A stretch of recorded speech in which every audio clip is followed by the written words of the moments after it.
पद्मरे मोर भक्तिपूत प्रणाम। परमाराध्या जगत जननी श्री श्री बड़ मांकर श्रीपाद पद्मरे मोर भक्तिपूत प्रणाम। परम पूज्यपात जुगाचार्य श्री श्री बड़दांकर श्रीपाद पद्मरे मोर भक्तिपूत प्रणाम। परम पूज्यपात श्री श्री आचार्य देवंकर श्रीपाद पद्मरे मोर भक्तिपूत प्रणाम। इष्ट परिवार समस्त सदस्य मानकर आतुल चरण रे मोर भक्तिपूत प्रणाम।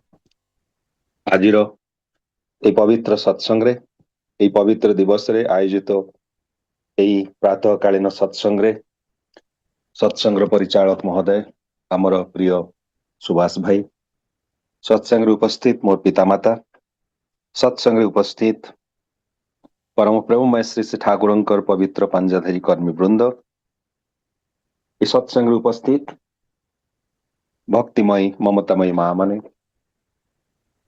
भक्त अनुरागी भाई माने, छोट पिला माने समस्त मोर आनंदित जय गुरु। आजिर ए पवित्र दिन रे जहाँ सुभाष भाई आम मान को सूचना देले आज होची शिशु दिवस, पिला मानकर दिन, चाचा नेहरूंकर आज जन्मदिन। भारतर प्रथम प्रधानमंत्री जवाहरलाल नेहरू तांकरी पिला मानक प्रति थिला एक गभीर भल पाइबा, छोट पिला मानक खूब भल पाउथिले से एवं तांकरी सेही भल पाइबार स्मारकी स्वरूप तांकर जन्मदिन प्रतिवर्ष आम माने जानती जे शिशु दिवस भावे पालन करा जाए। आज जेहेतु शिशु दिवस से पिला माननकु नहीं किछि आलोचना करिवा पई सुभाष भाई एवं मो कथा होतलु। शेषरे सिद्धांत हैला जे पिला माननकर जो समस्या तारी विषय रे आज आलोचना करिबा। ए पिला माननकर समस्या से विषय रे मोर विभिन्न जगार विभिन्न समय रे जेतबळे पेरेंट्स माननकु बा बापा मां को विभिन्न समय रे मु भेटे, सत्संगी परिवार हुंतु बा अदीक्षित परिवार ही थांतु, केतोटी साधारण समस्या जहा आमे प्राय प्रति घरे घरे देखिबा को पाऊ, सेही भली केतोटी प्रश्न को नहीं आजिर आलोचना। गोटे प्रश्न अनेक समय मु शुणिछि बापा मां ठारू जे आज्ञा मो पिलार mobile phone addiction, mobile phone आज्ञा वीडियो गेम्स, मोबाइल गेम्स एइथरे तार एमिति निशा हो जाइछि जे से कोउथरे मन दउने। ये गोटे बड़ समस्या आजिकाली जुगरे। ए मोबाइल फोन एडिक्शन केवल पिला मानकर कहीं बड़ लोकंकर मध्य देखिबा को मिले। आउ गोटे कथा प्रश्न अनेक समय शुणिबा को पाइछि जे मो छुआटी पाठ पढ़ारे जमा कंसंट्रेट करि पारुनी, 5 मिनिट 10 मिनिट बसिले तापर उठी पडुछ, आउ जेते चेष्टा कले मध्य पाठ पढ़ारे बसिले मध्य कंसंट्रेशन करि पारुनी, तेणु किछि तार मन रहउनी, पाठ पढ़ा मध्य भल होउनी। केमिति मो छुआटी कंसंट्रेशन करि पारिबो बा ता भितरे एकाग्रता केमिति जागृत हेई पारिबो, ये गोटे प्रश्न। आ गोटे प्रश्न अनेक समय शुणिबा को मिले जे मो छुआटी अति रागी, टिके कथारे रागी जाउछ, ता राग कंट्रोल रे रहुनी, ये गोटे अति साधारण समस्या।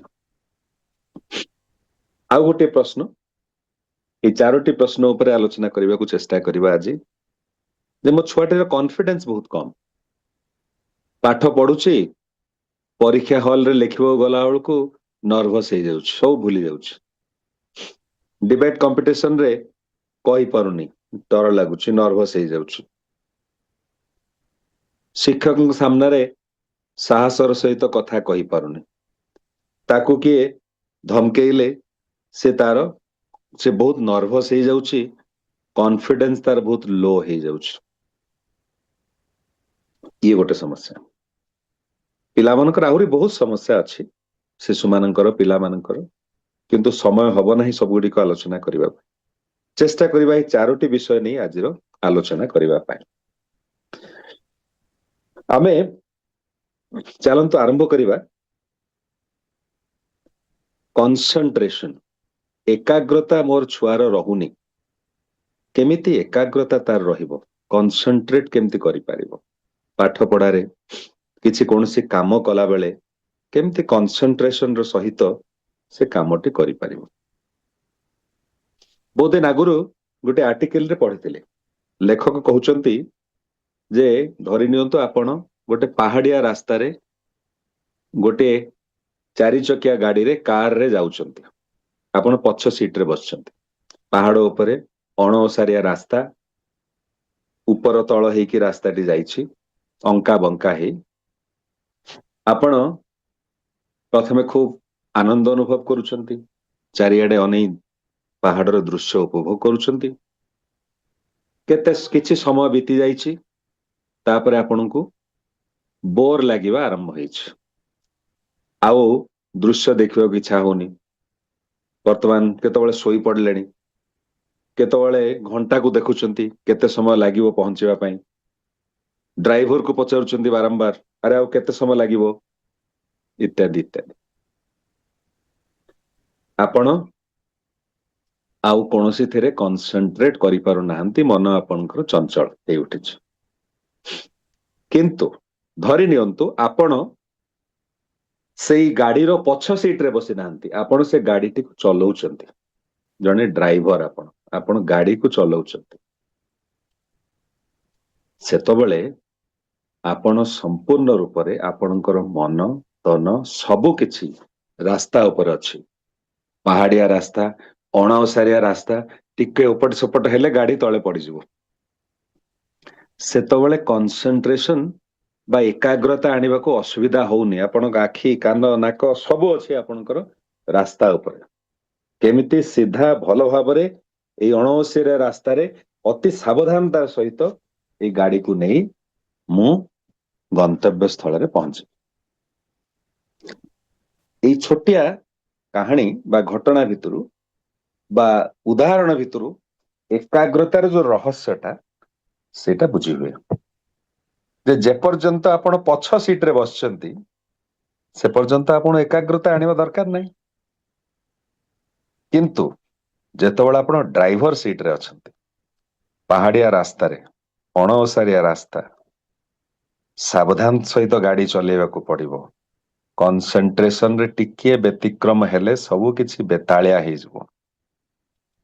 ସେତେବେଳେ ଆଉ କନସେଣ୍ଟ୍ରେସନ ପାଇଁ ଚେଷ୍ଟା କରିବାକୁ ପଡୁନି, ଆପେ ଆପେ ହିଁ କନସେଣ୍ଟ୍ରେସନ ଆସିଯାଉଛି।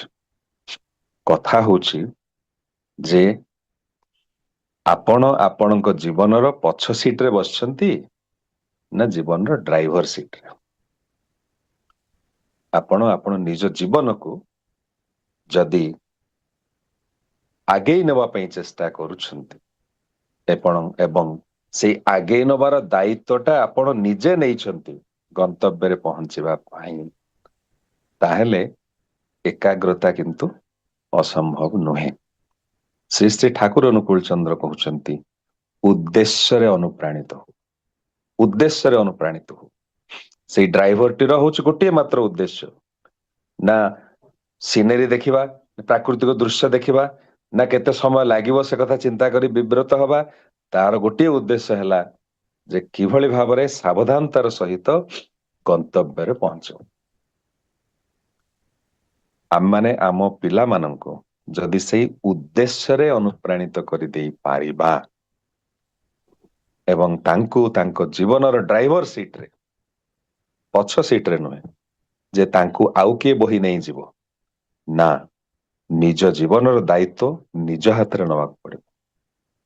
ତାହା ଯଦି କରିଦେଇ ପାରନ୍ତି ଯେ ମୋର ପାଠ ପଢିବାର ଦାୟିତ୍ୱ ମୋର, ମୋ ବାପା ମାଙ୍କର ନୁହେଁ, ପାଠ ପଢି ଭଲ ପରୀକ୍ଷାରେ ଭଲ ଭାବରେ ଉତ୍ତୀର୍ଣ୍ଣ ହେବାର ଦାୟିତ୍ୱ ମୋର, ପାଠରେ ଭଲ ଭାବରେ ପାଠକୁ ଆହରଣ କରିବାର ଦାୟିତ୍ୱ ମୋର।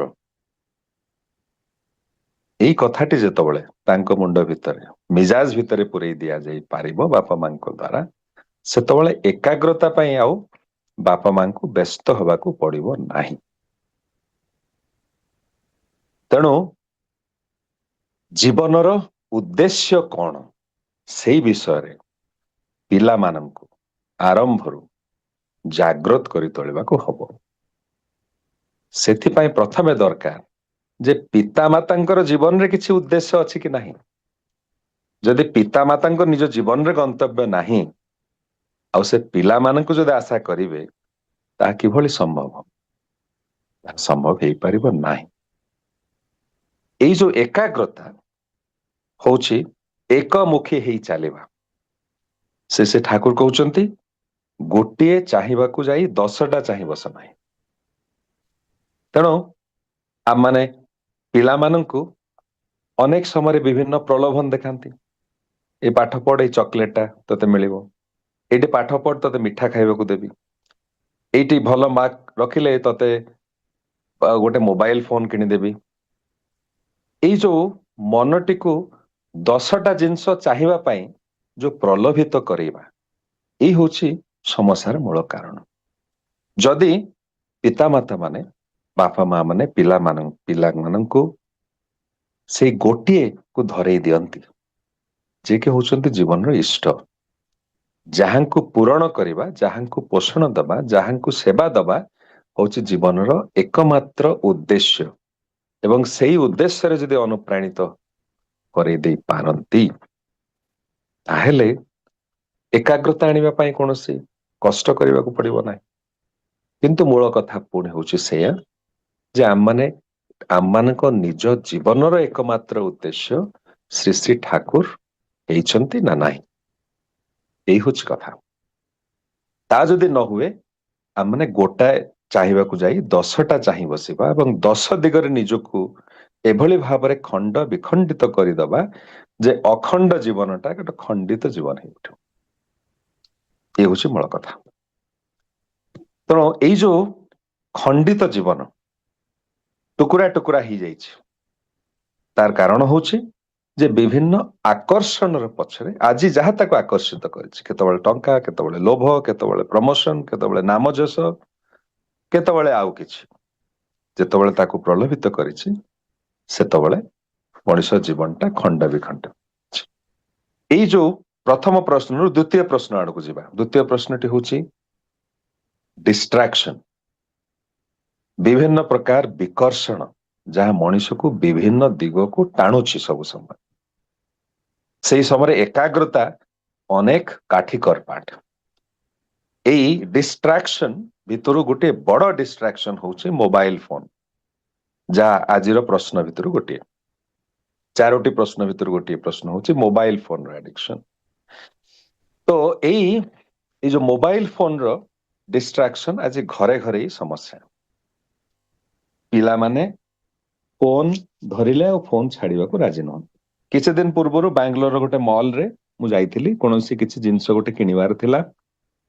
ହଠାତ୍ ଦେଖିଲି ଯେ ଗୋଟେ ଦମ୍ପତି, ବୟସ ବେଶୀ ହବ ନାହିଁ, 30-35 ବର୍ଷ ଭିତରେ ବୟସ ହବ ସେମାନଙ୍କର, ଛୋଟିଆ ଛୁଆଟିଏ ତାଙ୍କର କୋଳରେ, 2 ବର୍ଷର ବୋଧେ ହବ, 2-2.5 ବର୍ଷର। ସେ ଛୁଆଟି ବାପା ମା ସେ ଦୋକାନ ଭିତରେ ବୁଲି ତାଙ୍କର ଯାହା ଜିନିଷ କିଣିବା କଥା ଦେଖୁଛନ୍ତି, ଛୁଆଟିକୁ ମୋବାଇଲ ଫୋନ ଧରେଇ ଦେଇଛନ୍ତି।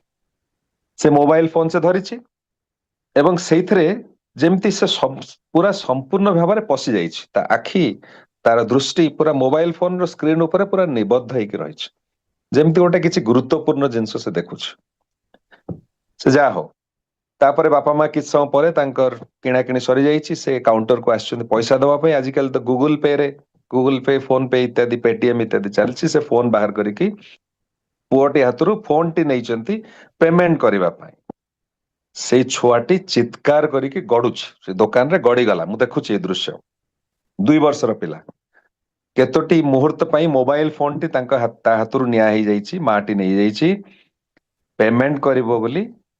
ସେତେବେଳେ ସେ ପିଲା ପୁରା ଗଡିବାକୁ ଲାଗିଲା। ବାପା ତାକୁ ଯେତେ ବୁଝିବାକୁ ଚେଷ୍ଟା କଲେ ସେ ବୁଝିବାକୁ ନାରାଜ, ଚିତ୍କାର କରି ସେଇ ଚଟାଣ ଉପରେ ଗଡୁଛି ଯେ ମା ଚଟାପଟ ଫୋନରେ ପେମେଣ୍ଟ କରିଦେଇ ପୁଣି ସେଇ ଛୁଆ ହାତରେ ଫୋନଟି ଧରେଇ ଦେଲା। गोटे मुहूर्त भी लागलानी जो पिला गड़ुला सांगे सांगे चुप सांगे सांगे पिलाटी चुप हो जाइए मु दृश्य देखुची जे की अवस्था 2 वर्षर पिला तार एभली मोबाइल एडिक्शन जे गोटे मुहूर्त ପାଇଁ से मोबाइल फोन को छाड़िबा को प्रस्तुत नुहे अत्यंत मारात्मक अवस्था एवं खूब हानिकारक अभ्यास एवं बापा माँ माने जानते नहीं जे एथरो किभली मुकुलिबे तापर दुकान रु बाहरी के आसिकी से दंपति से माने लिफ्ट रे पसिले मु मध्य से लिफ्ट रे पसिली मु कहली जे आपण को छुआटी कौन मोबाइल फोन तार एते एडिक्शन केते गोटे मिनिट पाई मध्य से मोबाइल फोन बिना रही पारुनी ये आपण को असुविधा करिवो परवर्ती समय रे से महिला जनक कहला आगे उपाय कौन अछि आजिकल जुगरे आउ कौन किछि करि हबो पिला को फोन न देले भी चलिबोनी देले भी अवस्था ये होछ अवस्था किछि दिन पूर्वरु बैंगलोर रे जणे सत्संगी परिवार तांकर समाने खूब उच्च पदस्थरे उच्च पदवी अधिष्ठित स्वामी गोटे कंपनी रो सीईओ पत्नी मध्य तांकर से गोटे बड़ कंपनी चाकरी करती तांकर गोटे पुओ 12-14 वर्षर पुओटी से पुओटी भल पाठ पढ़ुला मध्य ता मु जानी हठात ए कोविड समय रे कोविड परवर्ती समय जो सब किछि आस्ते आस्ते खोलिबा को आरंभ हला सेतबेले सेही माँ जनक मते आसी कहिले आज्ञा टिके देवघर मते नहीं जानतु मोर पुओ पाई निवेदन करिवार अछि मु कहले कोन हेछि सी कहले मो पुओटा एते भल पाठ पढ़ुला कोविड समय रे जो स्कूल फुल सब बंद हे गला घरे रहिला लैपटॉप रे मोबाइल फोन रे तो सब पाठ पढ़ा हला वर्तमान से 24 घंटा मोबाइल फोन और वीडियो गेम्स धरिके अच्छे से कौनसी मते ताकू आमे से अभ्यास रु छड़े पारुनो समस्त चेष्टा आमे करि सारलुनी गाली माड़ झगड़ा भल भाबरे बुझेइबा किछि काम करूनी वर्तमान से पिलाटी एबे तो कोविड सरी गलानी स्कूल खोलिलानी किंतु मो पुआ स्कूल जाउनी घर भीतर कबाट बंद करी 24 घंटा से फोन धरिकी बसुची ब्रेकफास्ट करने को आमे ब्रेकफास्ट करने को बसिले सी आसुची तार थाली नहीं पळै जाउची ता रूम को पुणी से मोबाइल फोन धरी बसुची लंच समय रे सेमते आसुची पुणी नहीं जाउची तार खाइबा भितर को आम संगे बसी खाऊ नाही मध्य एई भଳି तार अवस्था थरे तार बापा जबरदस्ती तार इंटरनेट कनेक्शन काटी देले से घर को पूरा उठे की पकई देला माने घर भितर जहाँ टीवी कंप्यूटर फोपड़ा फिंगा करिकी एभली अवस्था कला जे आमे भाबिलु ताको जत्ते शीघ्र संभव पुणी इंटरनेट कनेक्शन आनी मोबाइल फोन टा धरई देले ही निस्तार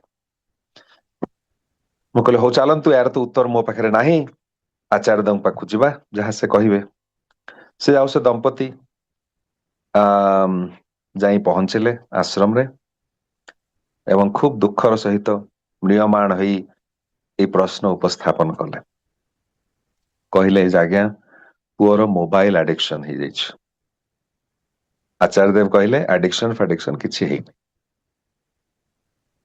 एमाने निर्वाक कौन कहिबे आम तो देखुछु पिलाटी 24 घंटा फोन धरी बसिछि आचार्य देव कहउछन्ति कौन एडिक्शन फेडिक्शन किछि हेनी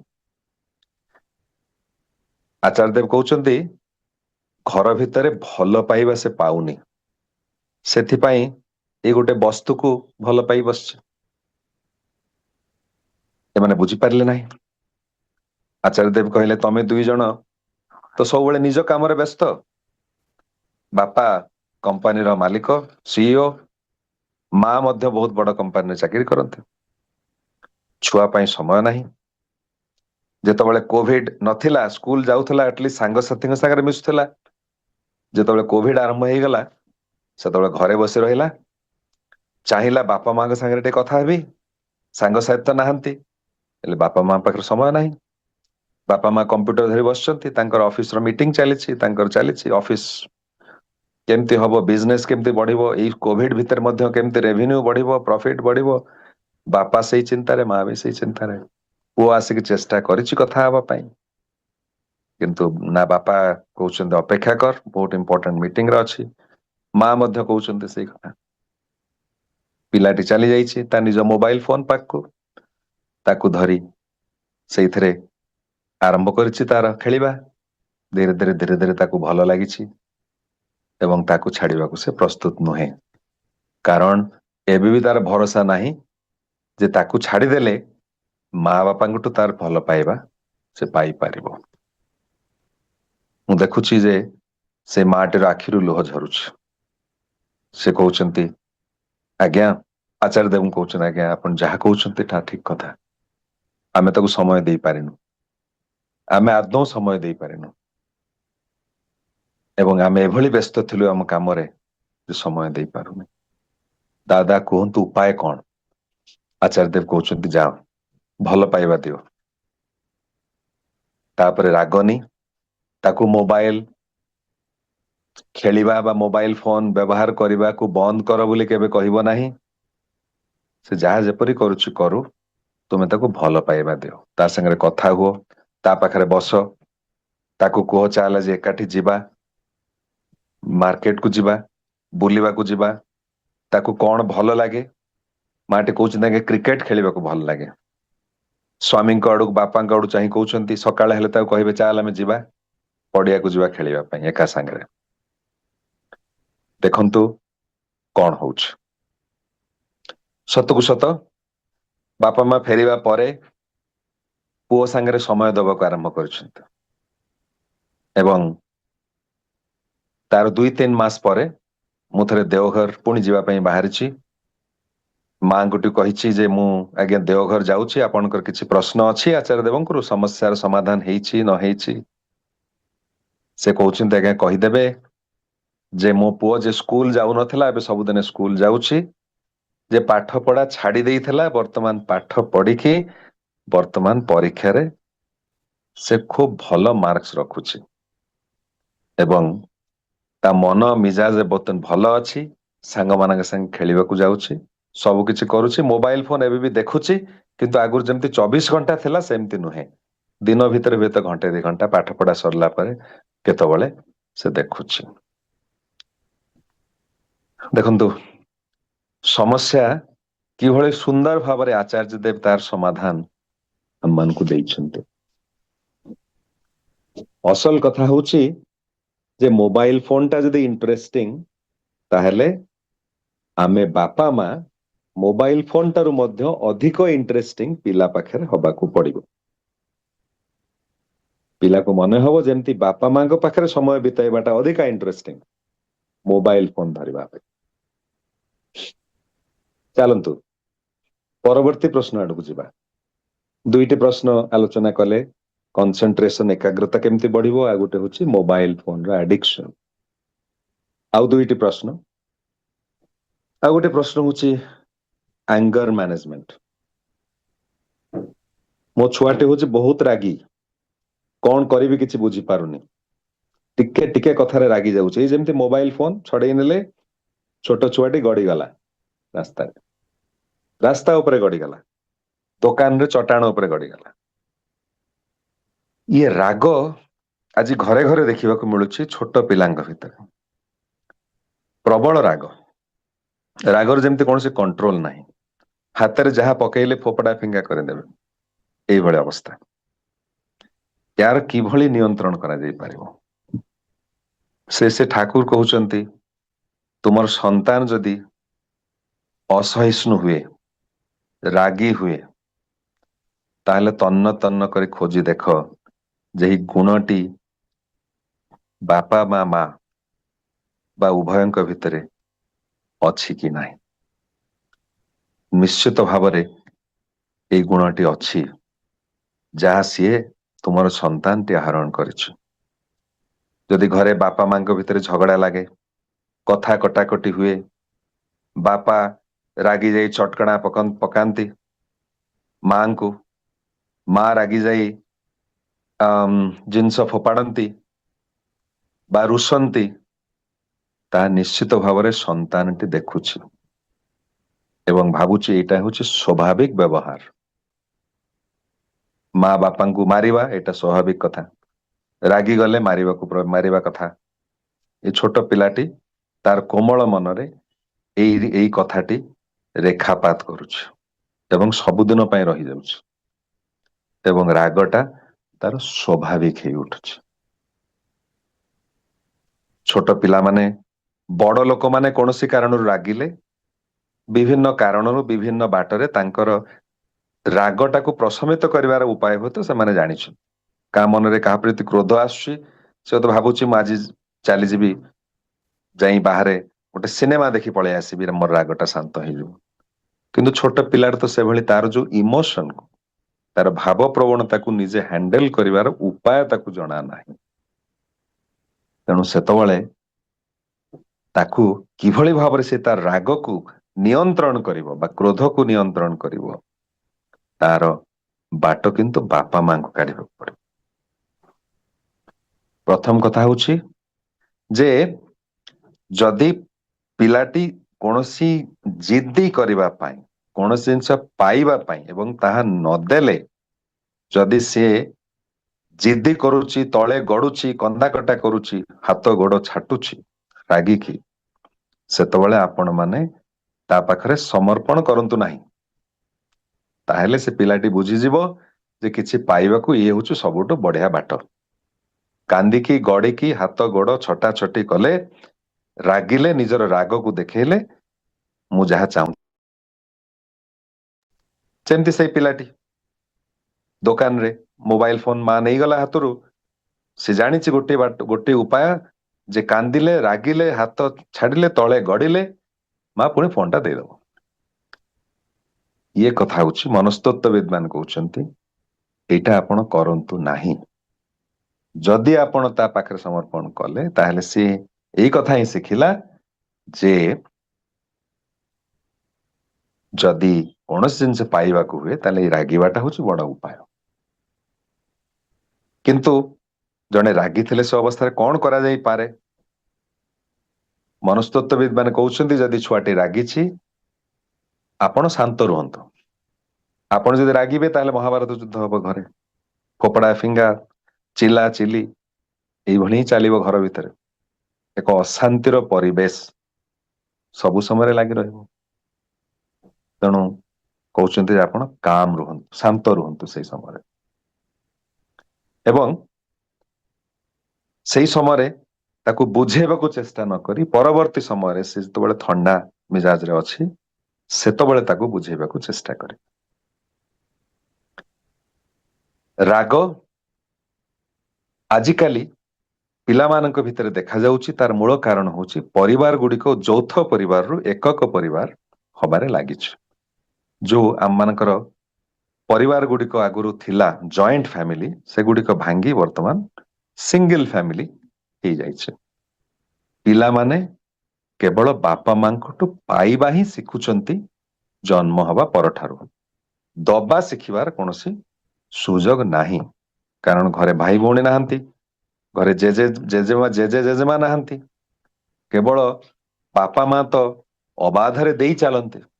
ତେଣୁ ପାଇବାର ଅଭ୍ୟାସ ପିଲାଦିନୁ ଛୋଟ ପିଲାଟିର ଯେତେବେଳେ ହବା ଆରମ୍ଭ ହୁଏ, ଯେତେବେଳେ ସେ ପାଇବାଟା ବନ୍ଦ ହୁଏ, ସେତେବେଳେ କ୍ରୋଧ ଉତ୍ପତ୍ତି ହୁଏ। ଶ୍ରୀ ଠାକୁର କହୁଛନ୍ତି ବାଧା ପ୍ରାପ୍ତ କାମ ହିଁ କ୍ରୋଧ। ଯୋଉ ଜିନିଷ ମୁଁ ପାଇବାକୁ ଚାହେଁ, ସେଇ ପାଇବାରେ ଯଦି ବାଧା ସୃଷ୍ଟି ହେଲା, ସେଇଥିରେ କ୍ରୋଧର ହିଁ ସୃଷ୍ଟି, କ୍ରୋଧର ଉତ୍ପତ୍ତି। ତେଣୁ ଏଇ ପିଲାମାନଙ୍କ ଭିତରେ ରାଗଟାକୁ ଯଦି କଣ୍ଟ୍ରୋଲ କରିବାକୁ ଶିଖେଇବାକୁ ହୁଏ, ତାହେଲେ ସେମାନଙ୍କୁ ଦବା ଶିଖେଇବାକୁ ପଡିବ, ଯେ ଅନ୍ୟମାନଙ୍କୁ କିଭଳି ଦବାକୁ ହୁଏ। ମୋ ପାଖରେ ଯଦି ଗୋଟିଏ ଚକୋଲେଟ ଅଛି, ତାକୁ ମୋର ଭାଇକୁ ବା ପରିବାରର ଅନ୍ୟ କାହାକୁ ଦେଇ ତାପରେ ମୁଁ ତାକୁ ଯେତିକି ବଳିଲା ତାକୁ ଯଦି ଖାଏ, ତାହେଲେ ସବୁଟା ପାଇବାର ଯୋଉ ଲୋଭ ଏବଂ ସବୁଟା ନ ପାଇଲେ ଯୋଉ କ୍ରୋଧ, ଏଇ ଅଭ୍ୟାସଟି ଆଉ ଉଙ୍କି ମାରିବା ପାଇଁ ସୁଯୋଗ ପାଇବ ନାହିଁ। ସେଇଥିପାଇଁ ପିଲାମାନଙ୍କୁ ଆପଣ ମାନେ ଜଏଣ୍ଟ ଫ୍ୟାମିଲିରେ ଥାଆନ୍ତୁ ବା ସିଙ୍ଗଲ ଫ୍ୟାମିଲିରେ ଥାନ୍ତୁ, ଏଇ ଦବାର ଭାବଟି ଯଦି ପରିବାରରେ ଅନ୍ୟ ସଦସ୍ୟମାନେ ନାହାନ୍ତି, ତାହେଲେ ପଡିଶା ଘରକୁ କିଭଳି ତାଙ୍କର ପିଲାମାନଙ୍କୁ କିଭଳି ଦବାକୁ ହୁଏ, ଏ କଥା ଶିଖେଇବାକୁ ହୁଏ। ଆଉ ଏଇଟା ପିଲାମାନେ ବାପା ମାଙ୍କ କରିବା ଦେଖି ଶିଖନ୍ତି। ଯଦି ଆମମାନେ ଆମର ପରିବାର ପଡୋଶୀଙ୍କ ସହ ସମ୍ପର୍କ ଭଲ ନଥାଏ, ତାଙ୍କ ସାଙ୍ଗରେ ଝଗଡା ଝାଣ୍ଟି ହୁଏ, ତାଙ୍କୁ କିଛି ଦବାର କେବେ ପିଲାମାନେ ଦେଖନ୍ତି ନାହିଁ, ସେମାନେ ଦବା କିଭଳି ଶିଖିବେ? ସେମାନେ କେବଳ ପାଇବାଟା ହିଁ ଶିଖିବେ। ଯିଏ କେବଳ ସବୁବେଳେ ପାଇବାରେ ଅଭ୍ୟସ୍ତ, ଯେତେବେଳେ ପାଇବାଟି ବନ୍ଦ ହେଇଯାଏ ସେତେବେଳେ କ୍ରୋଧ, ସେ ମୋବାଇଲ ଫୋନ ହଉ, ଖେଳନା ହଉ ବା ଆଉ କିଛି ହଉ। ତେଣୁ ପିଲାମାନଙ୍କୁ ଭିତରେ ଯଦି କ୍ରୋଧଟା, ଆଙ୍ଗରକୁ ଯଦି କଣ୍ଟ୍ରୋଲ, ନିୟନ୍ତ୍ରଣ କରିବା ବ୍ୟବସ୍ଥା କରିବାକୁ ହୁଏ, ତାହେଲେ ତାଙ୍କ ଭିତରେ ଦବାର ପ୍ରବୃତ୍ତିଟା ଜଗେଇବାକୁ ହୁଏ। ଦବାର ପ୍ରବୃତ୍ତି ଯେତେବେଳେ ଜାଗେ ସେତେବେଳେ ଭଲ ପାଇବାଟା ଜାଗି ଉଠେ। ଭଲ ପାଇବାଟା ହଉଛି କ୍ରୋଧର ଅପୋଜିଟ। ଜଣେ ଭଲ ପାଇବ ଏବଂ ଅନ୍ୟର କ୍ଷତି କରିବ କ୍ରୋଧ ହେଇକି, ଅସହିଷ୍ଣୁ ହେଇକି, ତା ତ ସମ୍ଭବ ନୁହେଁ। ଅନ୍ୟର ଭଲ ପାଇଁ କ୍ରୁଦ୍ଧ ହେଇପାରେ, କିନ୍ତୁ ଅସହିଷ୍ଣୁ ହେଇ ଅନ୍ୟର କୌଣସି କ୍ଷତି କରିବ, କ୍ରୁଦ୍ଧ ହେଇ, ତା ତ ସମ୍ଭବ ନୁହେଁ। ସେଥିପାଇଁ ଏଇ ଆଙ୍ଗର ମ୍ୟାନେଜମେଣ୍ଟ ବା କ୍ରୋଧକୁ ନିୟନ୍ତ୍ରଣ କରିବାର ବାଟ ହଉଛି ଶ୍ରୀ ଶ୍ରୀ ଠାକୁରଙ୍କର ଯୋଉ ରାସ୍ତା, ଯେ ପିଲାମାନଙ୍କୁ ଦବା ଶିଖେଇବାକୁ ପଡିବ। ସେମାନେ ଯଦି ଦେଇ ଚାଲନ୍ତି, ତାହେଲେ ନିଶ୍ଚିତ ଭାବରେ ତାଙ୍କର ଏଇ କ୍ରୋଧଟି ନିୟନ୍ତ୍ରିତ ହବ। ଚତୁର୍ଥ ପ୍ରଶ୍ନ, ଆଜିର ଶେଷ ପ୍ରଶ୍ନ, ଯୋଉ 4ଟି ପ୍ରଶ୍ନ ଆମେ ନେଇଥିଲେ, ସେ ପ୍ରଶ୍ନଟି ହଉଛି, ଅନେକ ସମୟରେ ମୁଁ ଶୁଣିଛି ଏ ପ୍ରଶ୍ନ, ମା ମାନେ ବାପା ମାନେ କହନ୍ତି ଯେ ପିଲାଟା କନଫିଡେନ୍ସ ଜମା ନାହିଁ, ତା ଭିତରେ ଆତ୍ମପ୍ରତ୍ୟୟ, ଆତ୍ମବିଶ୍ୱାସ ବହୁତ କମ, ଡରି ଯାଉଛି, ନର୍ଭସ ହେଇଯାଉଛି। ପରୀକ୍ଷାରେ ଯାଇକି ଲେଖିବାକୁ ବସିଲେ, ପରୀକ୍ଷାରେ ସବୁ ପାଠ ପଢିଥିବ, ପରୀକ୍ଷା ହଲରେ ବସିଲେ ନର୍ଭସରେ ସବୁ ଭୁଲି ଯାଉଛି। ଇଏ ଜିନିଷଟି କିଭଳି ତାକୁ ଆୟତ୍ତକୁ ଆଣି ହବ, ଏ ବିଷୟରେ ଶ୍ରୀ ଶ୍ରୀ ଠାକୁରଙ୍କର କଥା ଅଛି। ଠାକୁର କହୁଛନ୍ତି, ପିଲାଟି ଭିତରେ ହୀନମନ୍ୟତା ସେତେବେଳେ ଜାଗ୍ରତ ହୁଏ ଯେତେବେଳେ ବାପା ମା ମାନେ ପିଲାଟିକୁ ସବୁବେଳେ ଗାଳି ଗୁଲଜ କରନ୍ତି ଏବଂ ପିଲାଟିର ଆତ୍ମସମ୍ମାନ ଅଛି ବୋଲି ଯେତେବେଳେ ବାପା ମା ସେଇ ଖ୍ୟାଲଟି ରଖନ୍ତି ନାହିଁ। ଠାକୁର କହୁଛନ୍ତି ଯେ ପିଲାଟିର ମଧ୍ୟ ଇଗୋ ଅଛି, ତା ଭିତରେ ମଧ୍ୟ ଆତ୍ମସମ୍ମାନ ଅଛି, ତାକୁ ତୁମେ କେବେ ହେଲେ ଆଘାତ ଦିଅ ନା। ତା ଯଦି ଦିଅ, ତାହେଲେ ତାର ଯୋଉ ତା ଭିତରେ ଥିବା ଯୋଉ ଆତ୍ମପ୍ରତ୍ୟୟ ଚିରଦିନ ପାଇଁ ସେ ହରେଇ ବସିବ। ଅନେକ ସମୟରେ ବାପା ମା ମାନେ କହନ୍ତି, ତୁ ହଉଛୁ ବହୁତ ସ୍ଲୋ, କାମ ଜଲ୍ଦି ଜଲ୍ଦି କରିପାରୁନା। ଖାଲି ସେତିକି ନୁହେଁ, ଅନ୍ୟ ବନ୍ଧୁବାନ୍ଧବ, ଗୁରୁଜନଙ୍କ ସାମ୍ନାରେ ମଧ୍ୟ କହନ୍ତି, ଏଇ ଛୁଆଟା ଅତି ସବୁ ପୁରା ଧୀରୁ, ସ୍ଲୋ। ତାପରେ ଅନେକ ସମୟରେ ଆଲୋଚନା ହୁଏ, ଇଏ ଏତେ ସ୍ଲୋ, ଇଏ କେମିତି କଣ କରିବ? ଆଜିକାଲି ଯୁଗରେ ତରତର ନହେଲେ, ଜଲ୍ଦି ଜଲ୍ଦି କାମ ନ କଲେ ହବ କେମିତି? ଏଇ ପିଲାଟା ତ ହଉଛି ବହୁତ ସ୍ଲୋ। କଣ ହୁଏ ତାର ପରିଣାମ? ବାରମ୍ବାର ବାରମ୍ବାର ବାରମ୍ବାର ପିଲାଟି ସେଇ କଥା ଶୁଣେ ଯେ ମୁଁ ହଉଛି ସ୍ଲୋ, ମୁଁ ହଉଛି ଧୀରୁ, ମୁଁ ଜଲ୍ଦି କାମ କରିପାରେ ନା। ତା ମନ ଭିତରେ କଣ, କୋଉ ବିଶ୍ୱାସଟି ଜମାଟ ବାନ୍ଧି ବସେ, କଣ କୋଉ ଧାରଣାଟି ତା ଭିତରେ ଦୃଢ ହେଇଯାଏ ଯେ ମୁଁ ହଉଛି ସ୍ଲୋ, ଜଲ୍ଦି କୌଣସି କାମ କରିବା ମୋ ଦ୍ୱାରା ସମ୍ଭବ ନୁହେଁ। କେବଳ ସେତିକି ନୁହେଁ, ସେ ତା ବାସ୍ତବ ଜୀବନରେ ମଧ୍ୟ ଏ ଆତ୍ମପ୍ରତ୍ୟୟ ହରେଇବା ଯୋଗୁ ସିଏ ବାସ୍ତବ ଜୀବନରେ ମଧ୍ୟ ସେମିତି ଧୀରୁ ବା ସ୍ଲୋ ହେଇକି ବଡ ହୁଏ। କାରଣ ଯେତେବେଳେ ସେ ଚେଷ୍ଟା କରେ କିଛି ତତ୍ପରତା ସହିତ କରିବା ପାଇଁ, ସେତେବେଳେ ତାର ମନେ ପଡିଯାଏ ଯେ ଆରେ ମୁଁ ତ ସ୍ଲୋ। ଇଏ ହଉଛି କଥା। ଅନେକ ସମୟ ଦେଖାଯାଏ ବାପା ମା କହନ୍ତି, ଏଇ ପିଲାଟି କିଛି ଜମା କନସେନ୍ଟ୍ରେଟ କରିପାରୁନି, ଇଏ ପାଠ ପଢାରେ ମନ ଦେଇପାରୁନି, ଆ ଦ୍ୱାରା କିଛି ହବନି, ଇଏ ହେଲା ହୋପଲେସ୍ ଚାଇଲ୍ଡ, ଇଏ ୟୁଜଲେସ୍ ପିଲାଟା। ଖାଲି ସେତିକି ନୁହେଁ, ଘର ଭିତରେ ସେ ଆଲୋଚନା, ଗାଳି ଗୁଲଜ, ପାଠ ନ ପଢିଲେ ପୁଣି ସେଇ କଥା, ତାପରେ ପୁଣି ତୁଳନାତ୍ମକ ଭାବରେ, ଦେଖ ସେଇ ପିଲାଟି କିଭଳି ପଢୁଛି, ତୋ ଦ୍ୱାରା କିନ୍ତୁ ହେଲା ନାହିଁ। ସିଏ ସକାଳୁ ଉଠି ପାଠ ପଢାରେ ବସି ଯାଉଛି, ତୁ କିନ୍ତୁ ତାହା କରିପାରୁନାହୁଁ। କଣ ହୁଏ ଫଳସ୍ୱରୂପ?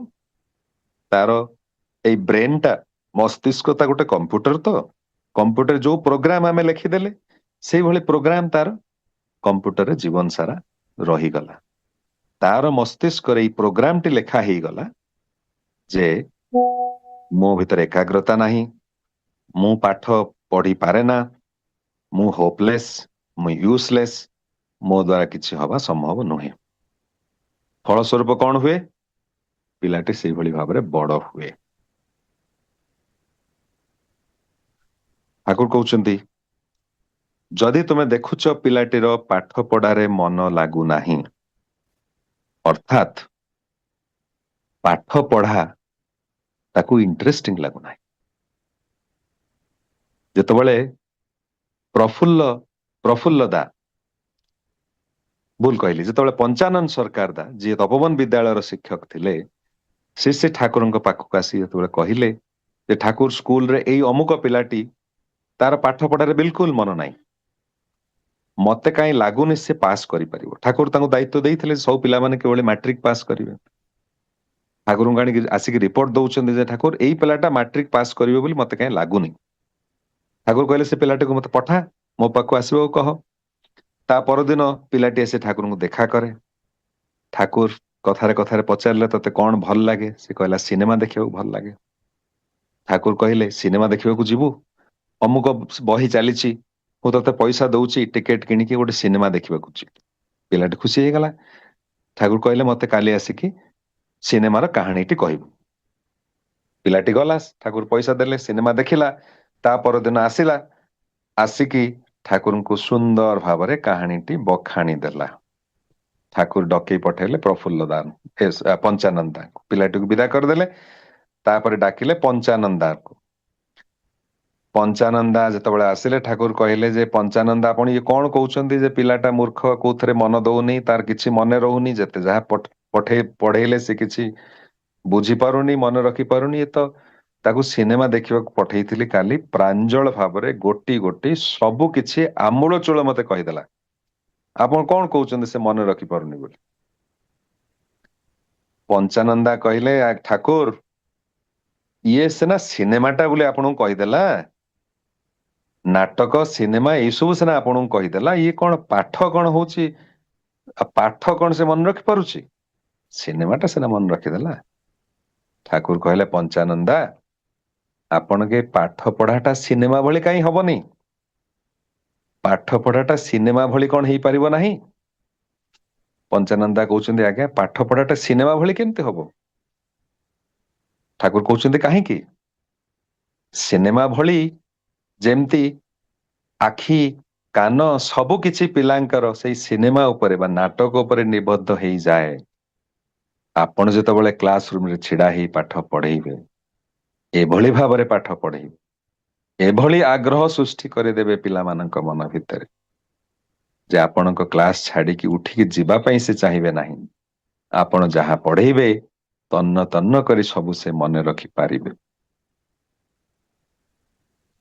ठाकुर कहउचंती जे पाठ पढ़ा प्रति आग्रहटा सृष्टि करिया पड़े केमिति बापा मां को उद्देश्य ठाकुर कहउचंती पाठ पढ़ा मन रहुनी तो तार कोथरे आग्रह गणित मन रहुनी किंतु गुली दंडा खेलिबारे आग्रह ठाकुर कहउचंती गुली दंडा खेलिबो तमे ता संगे मध्ये खेलिबो से गुली दंडा खेलिबा भितरे ताकू गणिबा सिखेइबो ताकू जोग वियोग गुणन हरण सब सिखेइबो केतेटा गुली रे केतेटा मिसिले केते हुए केते काढ़ी नेले केते हुए इत्यादि इत्यादि ए खेल माध्यम रे ताकू तुमे सिखेइबो गणित एई माध्यम रे आग्रह कौतूहल सृष्टि करिवो ता भीतर देखो देखंतु जदि गोटे पिला को कहा जाए आंब खाइबू ना कलरा खाइबू पिलाटी कहबा आंब खाइबी कलरा कौन कि खाइबा को चाहे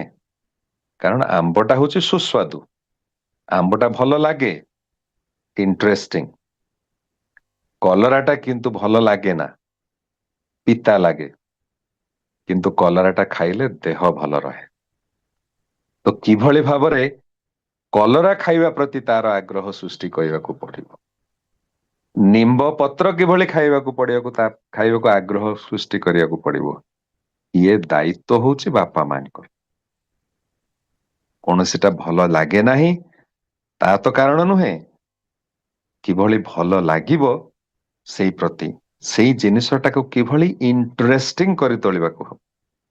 ମୋବାଇଲ ଫୋନ ଭଲ ଲାଗେ, କିନ୍ତୁ ମୋବାଇଲ ଫୋନ ଟା ଛାଡିବାକୁ ପ୍ରସ୍ତୁତ ନୁହେଁ, କାରଣ ସେଟା ଭଲ ଲାଗେ, ନାନା ରକମର କଥା ଦେଖିବାକୁ ମିଳେ, ତାକୁ ଛାଡିବାକୁ ପ୍ରସ୍ତୁତ ନୁହେଁ। କିନ୍ତୁ ଠାକୁର କହୁଛନ୍ତି ତାକୁ ଯଦି ତୁମେ ପ୍ରକୃତି ଆଡକୁ ନେଇଯାଅ, ନେଚର ଆଡକୁ ନେଇଯାଅ, ନଦୀ ପାଖକୁ ନେଇଯାଏ, ପାହାଡ ଉପରକୁ ନେଇଯାଅ, ପିତା ମାତା ଏବଂ ପିଲାମାନେ ଏକା ସାଙ୍ଗରେ ବାହାରି ଯାଅ ପ୍ରକୃତି ପାଖକୁ, ଚାଲିବାକୁ ଆରମ୍ଭ କର, ଧୀରେ ଧୀରେ ଧୀରେ ଧୀରେ ତାର ଏ ପ୍ରକୃତି ପ୍ରତି ଆଗ୍ରହ ସୃଷ୍ଟି ହବ। ତପୋବନ ବିଦ୍ୟାଳୟରେ ଯେତେବେଳେ ପାଠ ପଢା ହଉଥିଲା, ସେତେବେଳେ କ୍ଲାସ ରୁମ ରେ ପାଠ ପଢା ହଉନଥିଲା, ପାଠ ପଢା ହଉଥିଲା ତପୋବନ ବିଦ୍ୟାଳୟର ଯୋଉ ଗାର୍ଡେନ ବା ବଗିଚା ଭିତରେ।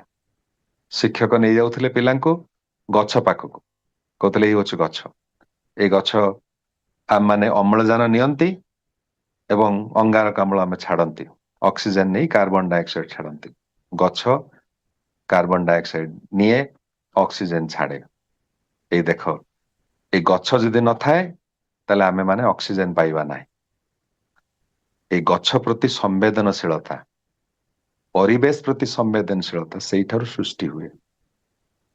ତାପରେ କହୁଛନ୍ତି ଠାକୁର, ସେଇ ଗଛ ଭିତରେ ପତ୍ର ଏବଂ ଫୁଲ ତାକୁ ଦେଖେଇ ଦେବାକୁ ହୁଏ, କିଭଳି ସୁନ୍ଦର ଭାବରେ ପତ୍ର ଗୁଡିକ ଗୋଟିଏ ପ୍ରକାର ହେଇଛି, ଫୁଲ ଗୁଡିକ କିଭଳି ଗୋଟିଏ ପ୍ରକାର ହେଇଛି।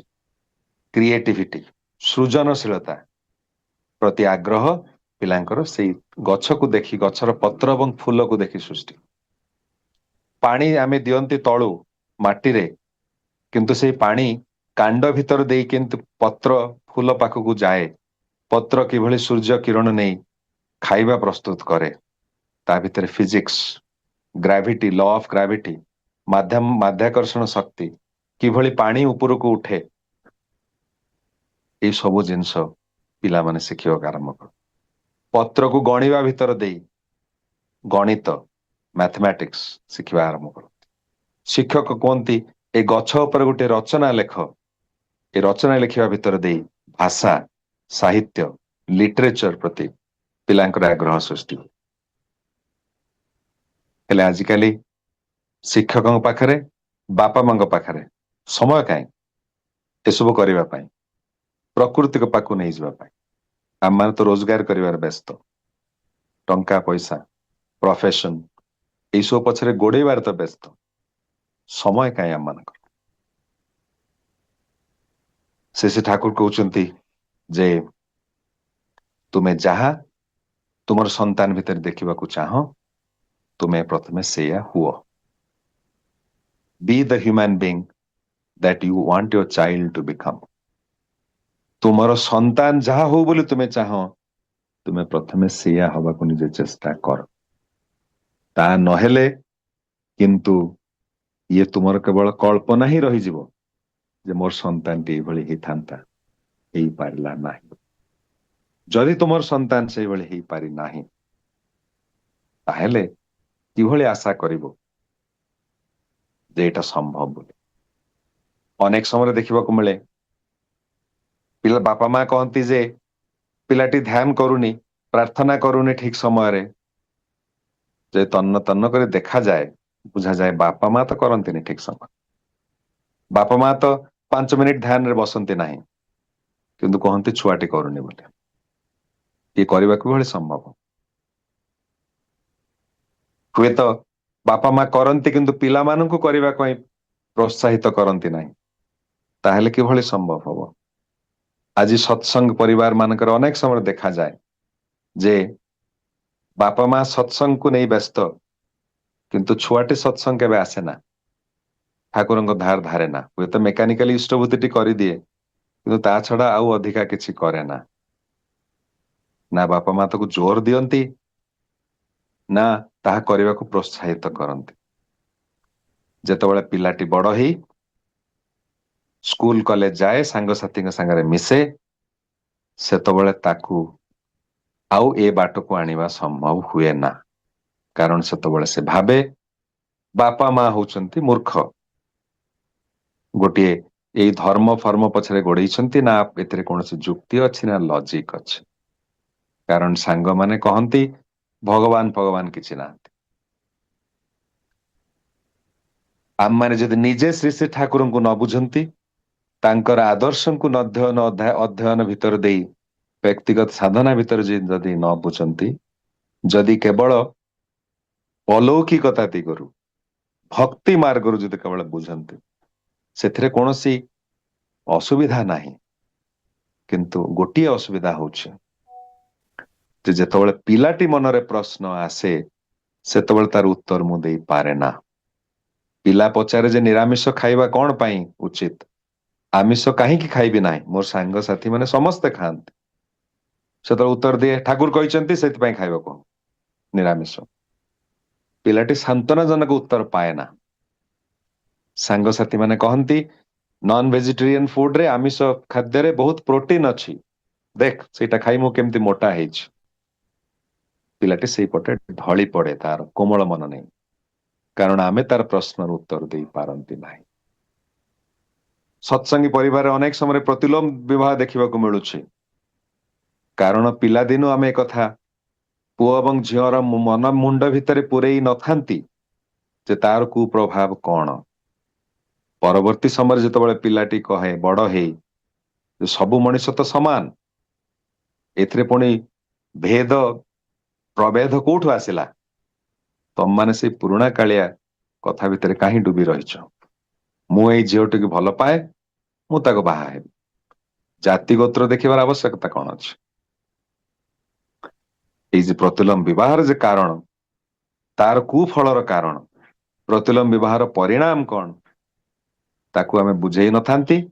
ବଡ ହେଲେ ଯେତେବେଳେ ସେ ପ୍ରଶ୍ନ କରେ, ତା ପାଇଁ ସନ୍ତୋଷଜନକ ଉତ୍ତର ମଧ୍ୟ ଆମ ପାଖରେ ନଥାଏ। ତାର ପରିଣାମ ଆମମାନେ ଭୋଗ କରନ୍ତି। ତେଣୁ ପ୍ରଥମ କଥା ହଉଛି ଯେ ପିଲାମାନେ କେବଳ ଭଲ ହୁଅନ୍ତୁ ବୋଲି ଚାହିଁଲେ ହୁଏ ନା, ନିଜେ ପ୍ରଥମେ ଭଲ ହବାକୁ ହୁଏ।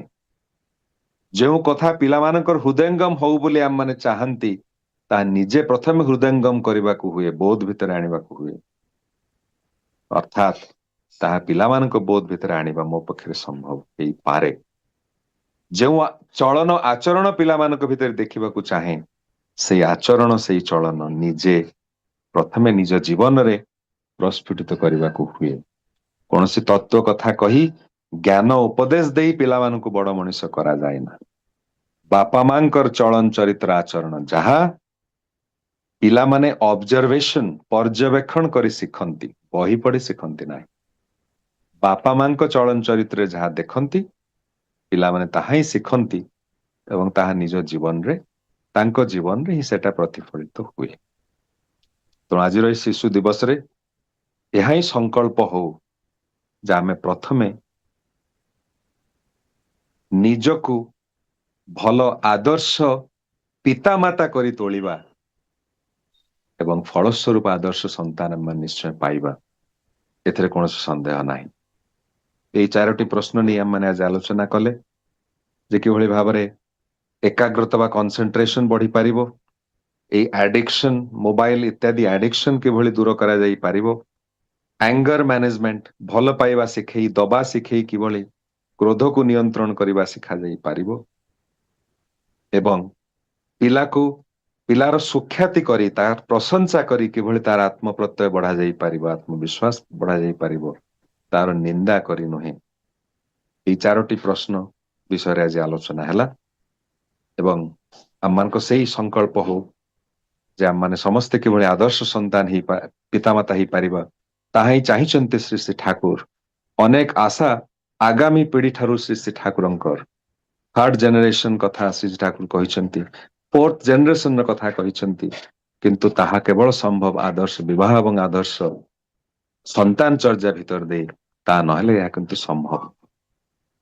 ଆଜି ଏଇ ସଂକଳ୍ପ ନେଇ ଆମମାନେ ଆଲୋଚନା ଶେଷ କରିବା ଏବଂ ଏହି ପ୍ରାର୍ଥନା କରିବା ଶ୍ରୀ ଶ୍ରୀ ଠାକୁରଙ୍କ ପାଖରେ ଯେ ବିଶ୍ଵ ଦୁନିଆର ପ୍ରତିଟି ଶିଶୁ କିଭଳି ଏକ ଆଦର୍ଶ ନାଗରିକ ହେଇ ଉଠୁ ଏବଂ କିଭଳି ଏହି ସମାଜ ଏକ ଆଦର୍ଶ ସମାଜ ହେଇ ଉଠୁ। ପରମ ପିତାଙ୍କର ଆତୁଳ ଚରଣରେ ଆପଣମାନଙ୍କର ସମସ୍ତଙ୍କର ପାରିବାରିକ ମଙ୍ଗଳ କାମନା କରି ତାଙ୍କରି ଚରଣରେ ପ୍ରାର୍ଥନା କରେ। ବନ୍ଦେ ପୁରୁଷୋତ୍ତମ। ଜୟ ଗୁରୁ। ଜୟ ଗୁରୁ ଦାଦା। जय गुरु, जय गुरु। बहुत बहुत धन्यवाद। श्रीयुक्त सूर्य प्रकाश महापात्र, बांगालोर।